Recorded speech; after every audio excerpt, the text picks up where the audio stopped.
story was told to me by the person it happened to herself. Her name is Tova Mordechai. Tova Mordechai is a very, very interesting story. She even wrote a book about it. And her story is like this: that she was brought up in her as a Episcopalian or something like that, whatever it was. Her mother was Jewish. Her mother was Jewish, and her mother was an Egyptian Jew. They lived as a community of Egyptian Jews. This used to be really big, but all these Arab countries, they pretty much kicked all the Jews out of.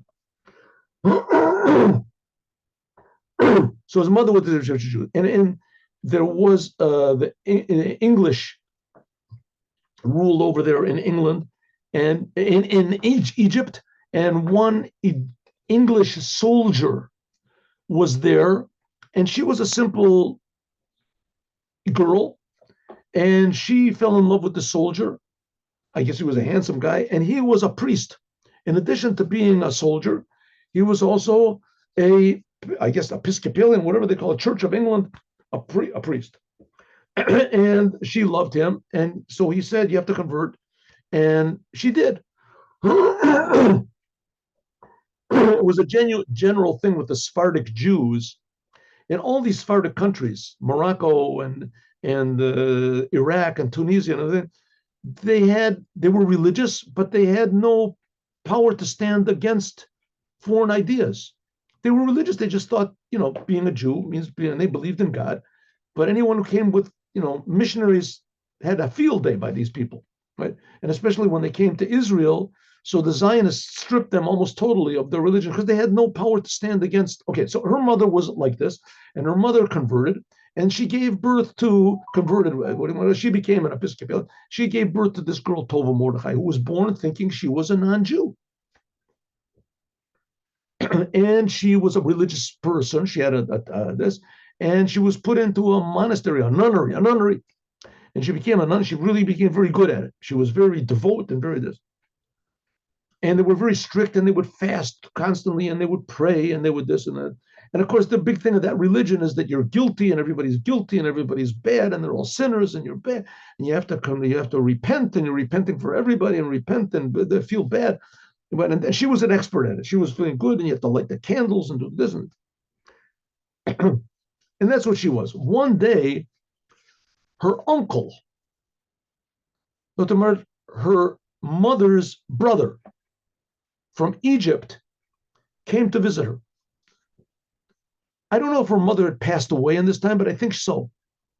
And her mother's brother, who was a Jew, an Egyptian, lived in Egypt, a Sephardic Jew, but a Jew. Somehow or other, he found out about her, or maybe he always knew that she existed, because I guess he was in contact with her mother, his sister. Anyway, he came to visit her.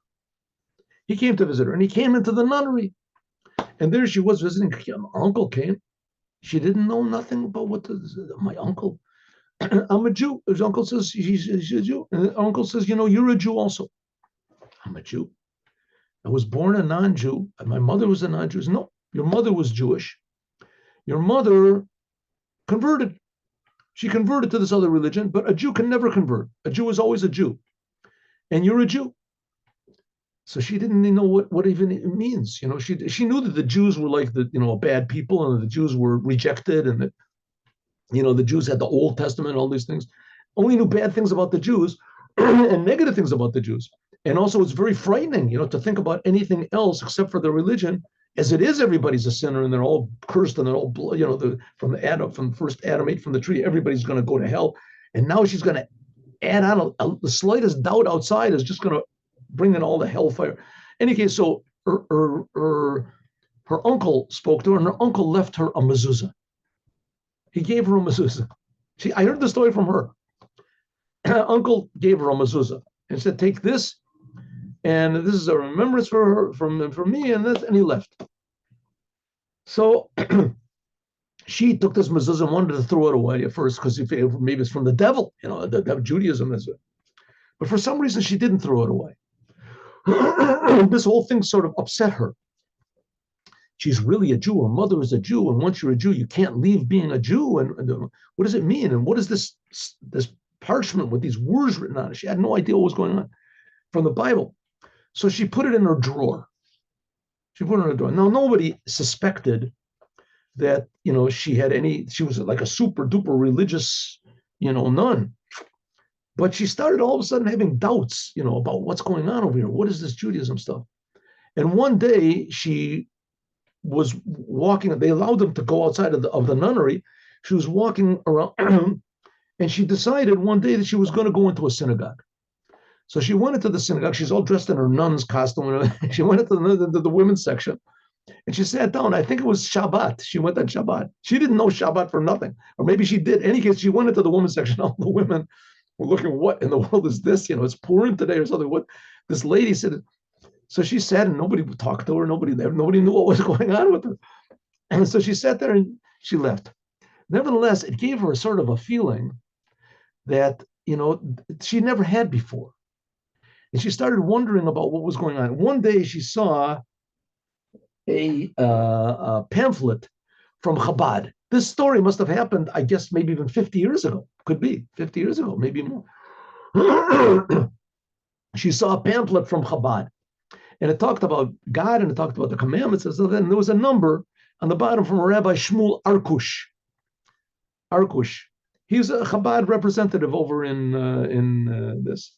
And he happened to be that he worked a little bit with anti-missionaries. As far as I know, he's the only anti-missionary that I know, at least, that's successful. All of them, they have sentences and they know all the sentences of the Bible. But he was truly son. And he said that the whole thing or why a Jew would want to go over that is only guilt. That's the whole thing. The whole thing is guilt, which that's the first time I ever heard that.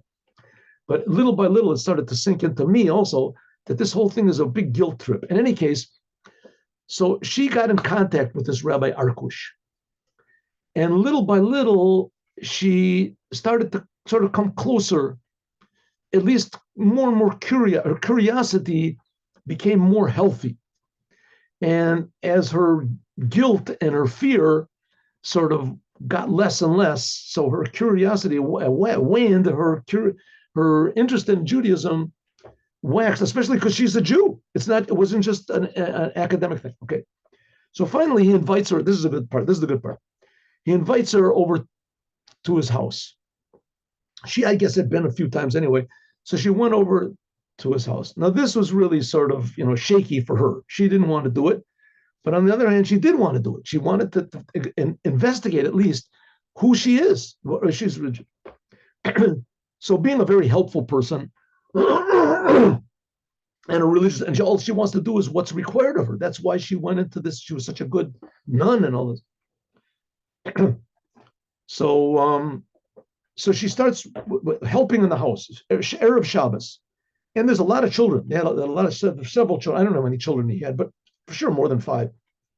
And the house has to be, and they make a mess in the house, and the wife has to cook, and she has to also fix the house up and get the house ready and take care of the kids and dress the kids. And so she's helping.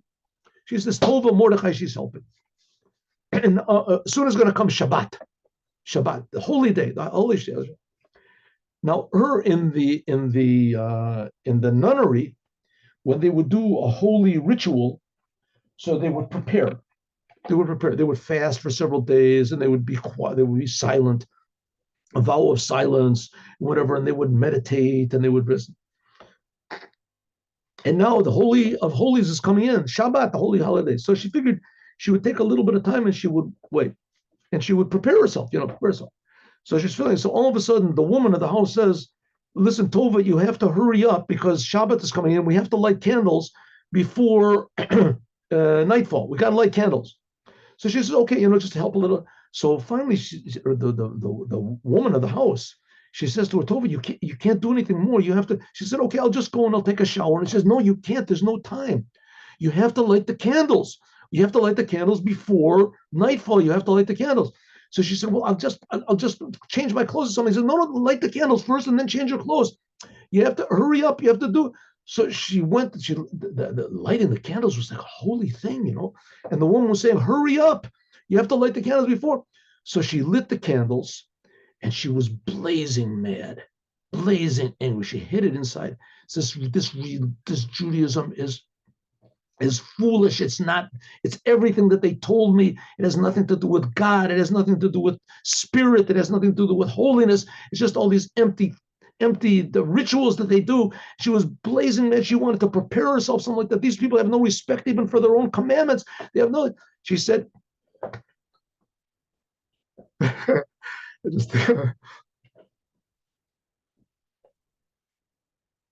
so she said she went into a room where she was supposed to be staying.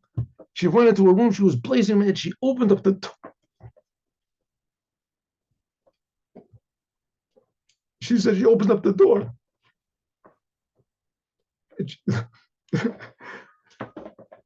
And she said, suddenly she felt Shabbos. Everything was Shabbos.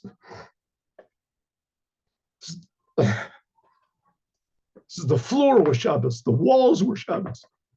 The air was Shabbos. And the dirt on her hands was Shabbos. Everything was holy. Shabbos.